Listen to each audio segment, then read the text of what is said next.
Hello મિત્રો, જય માતાજી। તો આ કાકા આપણે ગબ્બરભાઈ અને અર્જુનભાઈ અને જે ડીજેમાં લાયા છે અને સમાજના નિયમોનો ભંગ કર્યો છે, તો એના વિશે બે શબ્દો કહેવા માંગે છે।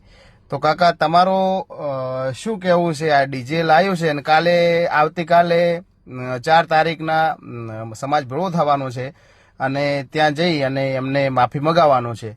તો શું માફી માંગી લેશે તો પૂરું થઈ જશે કે કંઈ આગળ થશે કાર્યવાહી? ના, માફી માગે પૂરું કરશે તો મેળ આવશે નહીં, કારણ કે કાલે અમારે લગ્ન છે તો અમે એક ડીજે વગાડશે ને માફી માગી લેશે, મને છોડી મૂકશો? એ ના ચાલે।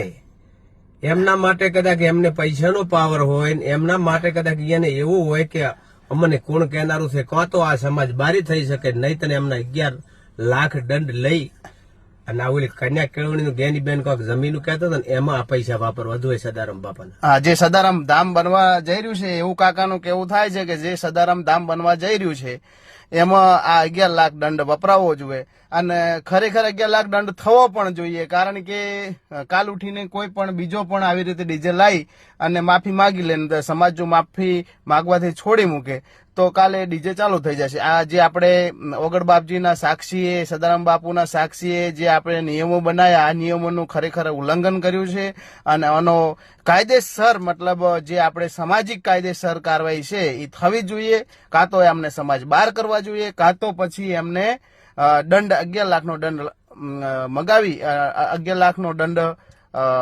નાખી અને સમાજ સામે માફી પણ માંગવી જોઈએ। અને કોઈ ને કરો તો સદારામ બાપુ નું ઓગળ બાપજી ને તો કોણ માનશે? હા, તો આ સમાજ નું કાલે બીજી સમાજ વાળા વાતો કરશે કે ભાઈ ને તો કોઈ નહીં, કૂતરાનો છે કોઈ દાડો કાશી જવાનો જ નથી, એવી જ વાતો બીજી સમાજ કરશે।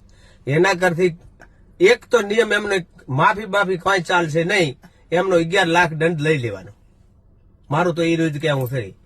જ્ઞાનીબેન ની કદાચ આપણે તો બોલો સદારામ બાપાની જય।